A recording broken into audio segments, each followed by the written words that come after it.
Ahora vamos a ver feocromocitoma. Entonces vemos definición, patofisiología, cuadro clínico, diagnóstico y tratamiento. Ya en los siguientes videos podemos abundar un poco más en diagnóstico y tratamiento, pero ahorita es en general. Entonces, feocromocitoma es oma, es masa o tumor, y feocromocitos son las células cromáfines, que son las células que se encuentran en la médula de las glándulas suprarrenales. Tenemos la aorta, aquí está la aorta, tenemos arteria renal, aquí están los riñones, y arriba de los riñones tenemos las glándulas suprarrenales, glándula suprarrenal, y glándula suprarrenal, y cada una de las glándulas tiene una corteza, que es lo que la envuelve, y lo de adentro, que es la médula.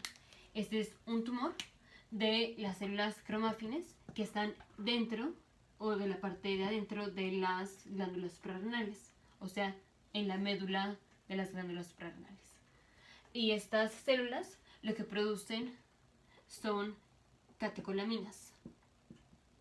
Catecolaminas que son epinefrina, norepinefrina y dopamina, básicamente.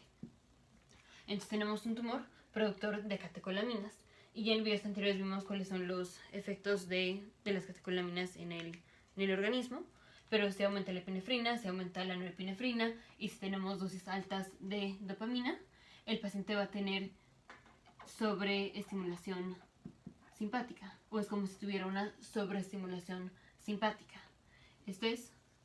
El paciente va a venir con cuadro clínico, son las PES. Va a tener aumento de la presión, va a tener un dolor de cabeza, pain, esto va a ser cefalea por el aumento de la presión. Vamos a tener perspiration, esto es sudoración. Vamos a tener taquicardia,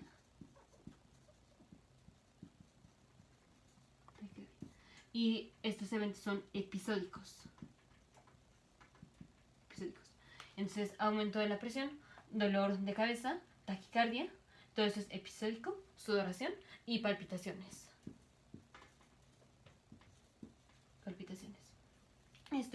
El aumento de la presión es porque tenemos estimulación de los receptores alfa adrenérgicos en la vasculatura y de los receptores beta 1 adrenérgicos en el aparato yuxtaglomerular.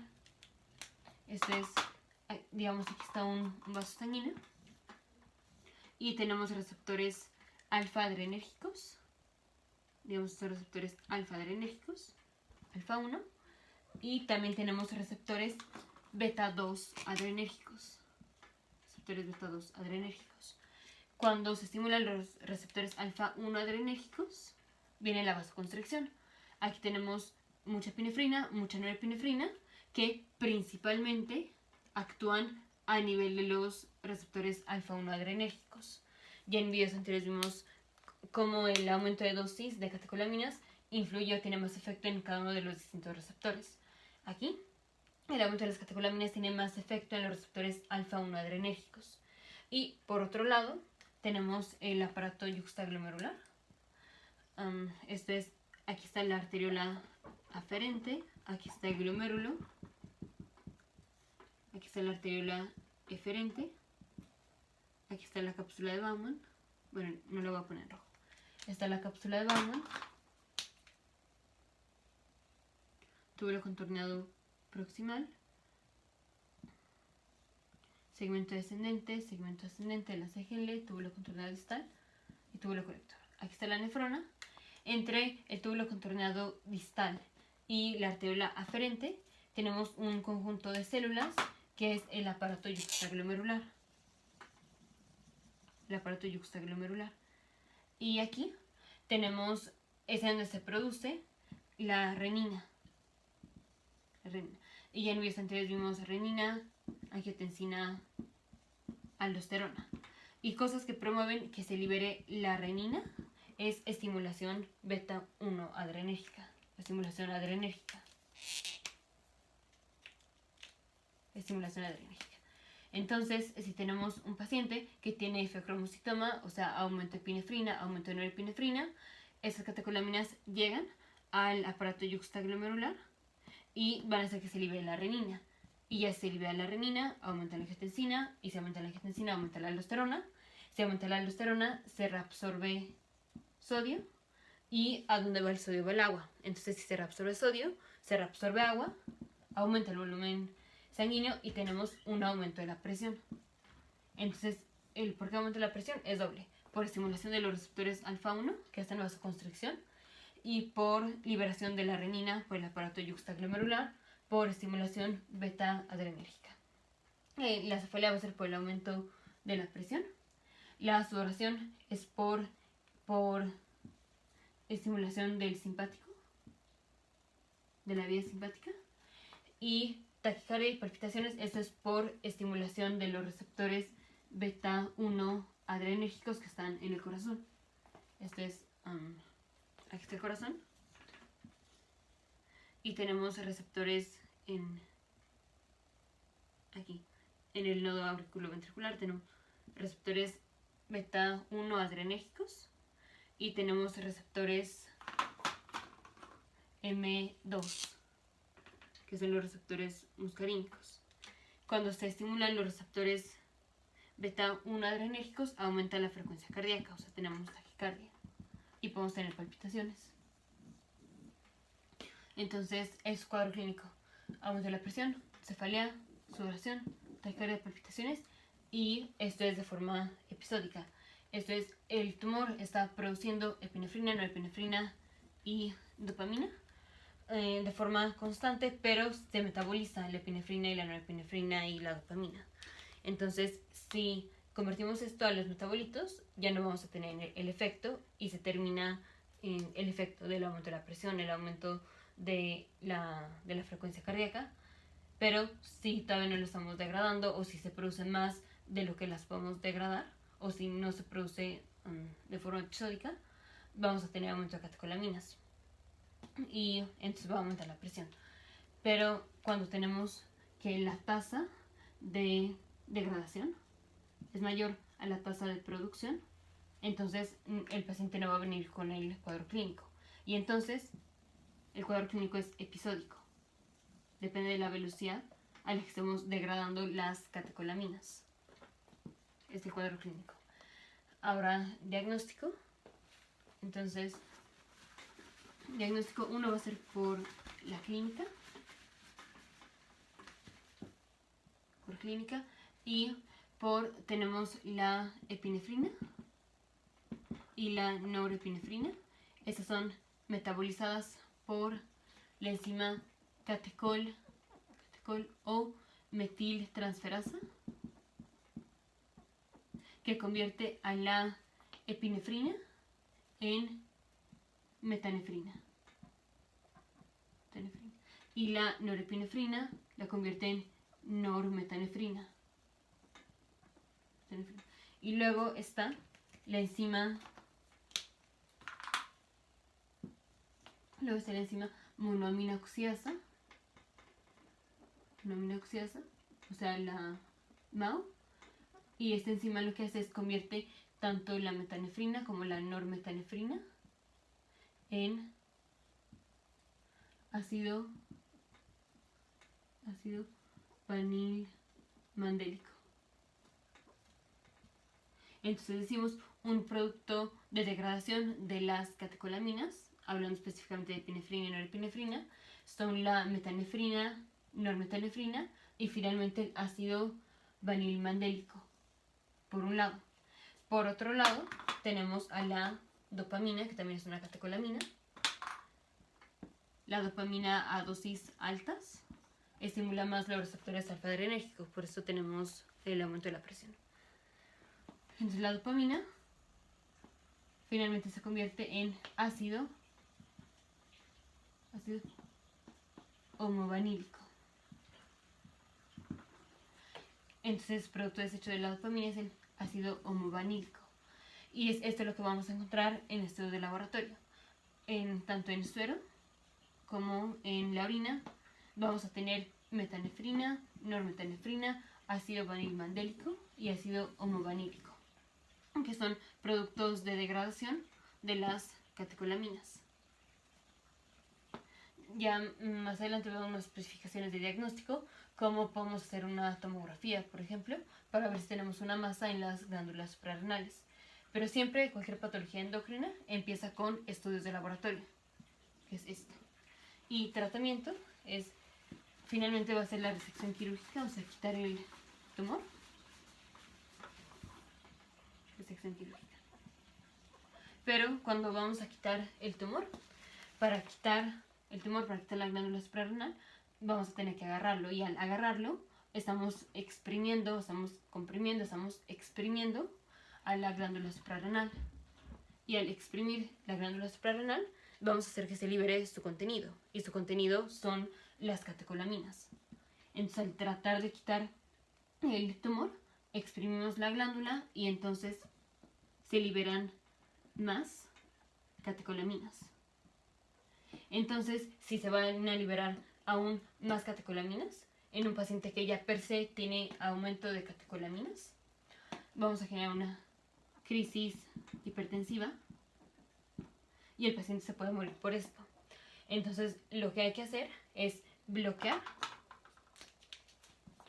Lo que hay que hacer es bloquear los receptores de las catecolaminas. Porque así, aunque exprimamos el tumor al quitarlo y se liberen las catecolaminas, si están bloqueados los receptores de las catecolaminas, no vamos a tener el efecto de las catecolaminas. Entonces vamos a dar bloqueadores adrenérgicos. Ahora, más específicamente, tenemos, aquí está el vaso sanguíneo, y ya vemos que tenemos receptores alfa 1 adrenérgicos, no me acuerdo de qué color los había puesto. Receptores alfa 1 adrenérgicos y receptores beta 2 adrenérgicos en la vasculatura.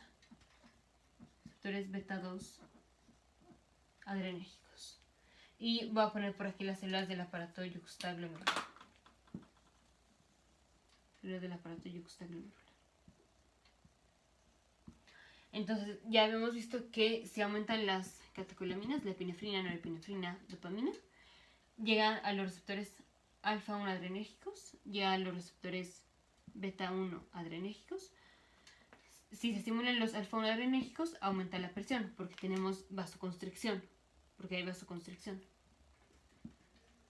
Entonces, aumenta la presión. Si se estimulan los beta 1, ya vemos que se libera renina y finalmente angiotensina, aldosterona, y entonces también aumenta la presión. Vamos a tener hipertensión. Si se estimulan los beta 2 adrenérgicos, la estimulación de los beta 2 adrenérgicos hace que disminuya la presión. Pero es más el efecto que se da de estimular los alfa 1 adrenérgicos y el beta 1 adrenérgico aquí en el aparato yuxtaglomerular. Entonces, básicamente el efecto que vamos a tener por la estimulación de los receptores beta 2 no lo vamos a considerar. No lo consideramos. Entonces, eso lo consideramos el alfa 1 en este caso. Si exprimimos el tumor y se liberan muchas catecolaminas, ya vemos que podemos tener una crisis hipertensiva. Y lo que hacemos es, en natural, daríamos bloqueadores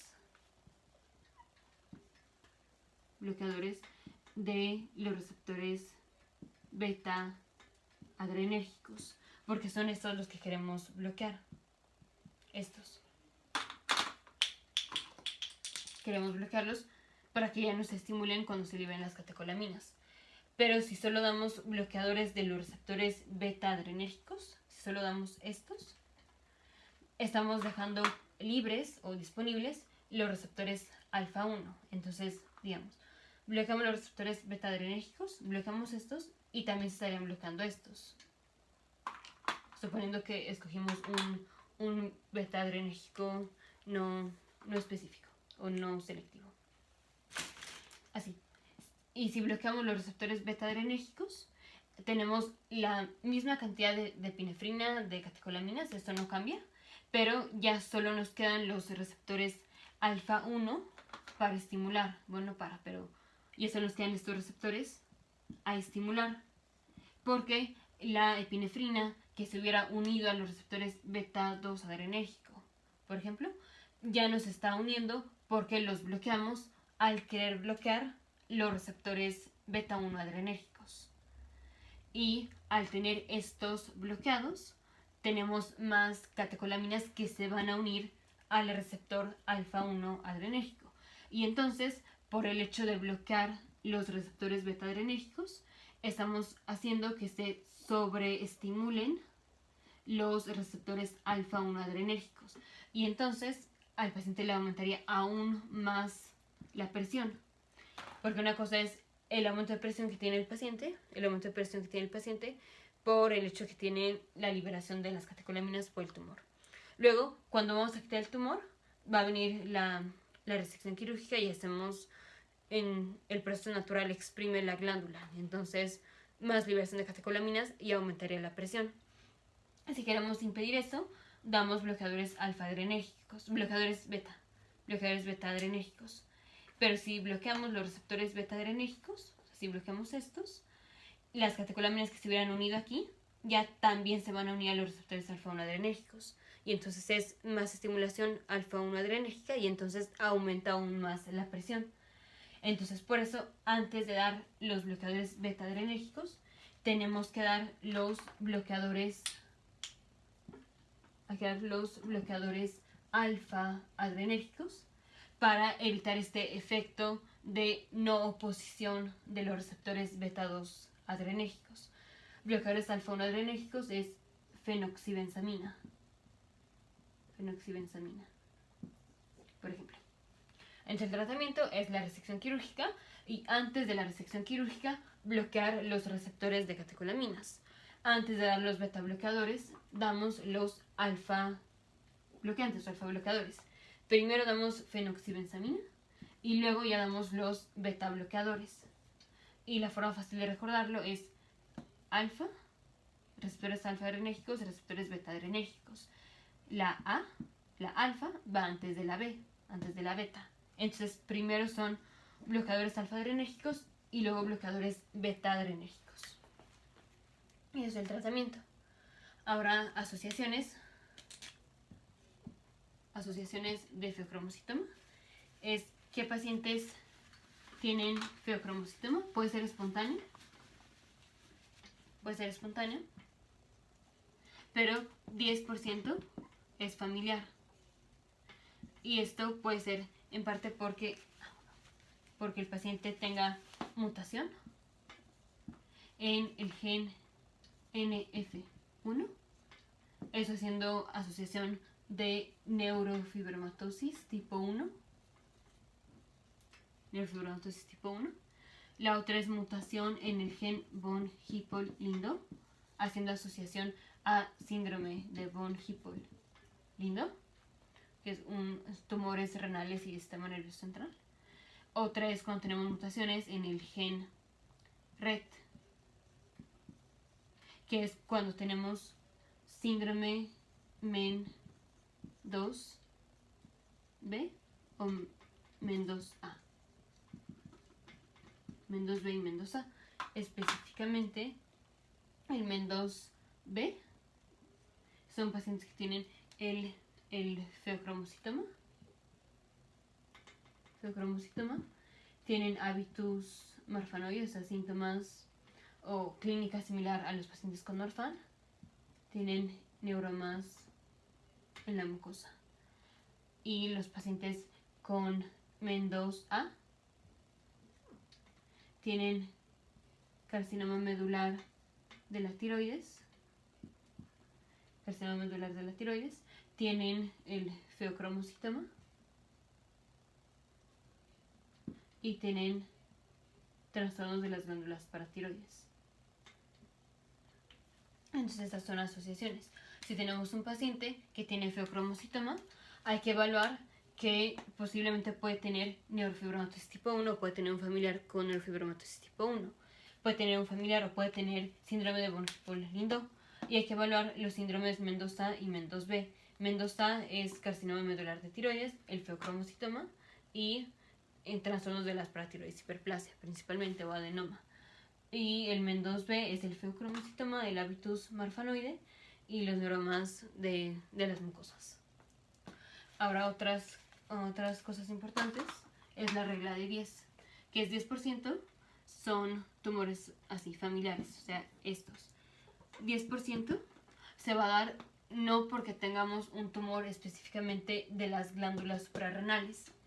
Sí va a ser un tumor de estas células, de las células cromafines, pero no per se que están en la médula de las glándulas suprarrenales, sino que se encuentran en otros órganos, y esos órganos se llaman órganos de Zuckerklant, como puede ser la pared de la vejiga, o la raíz de la arteria mesentérica, por ejemplo. 10% de los pacientes que tienen feocromocitoma se presenta en niños. 10% no tienen el aumento de la presión. Y esas son las reglas de 10. Entonces, feocromocitoma es un tumor de las células cromafines, principalmente de la médula de las glándulas suprarrenales, pero también puede ser de los órganos de Zuckerklant.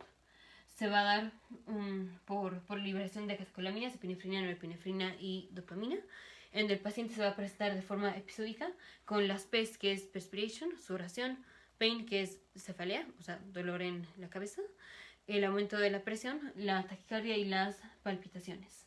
Y va a ser de forma episódica.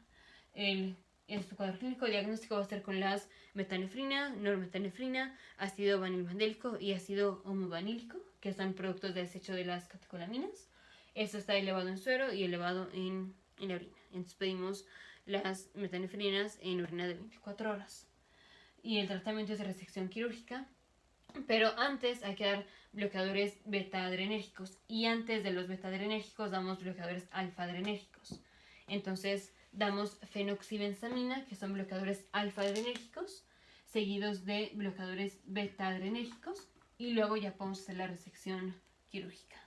Asociaciones se asocia con neofibromatosis tipo 1, síndrome de von Hippel-Lindau, síndrome MEN2A, síndrome MEN2B, y con 10% son familiares, 10% son en niños y 10% no tienen el aumento de la presión.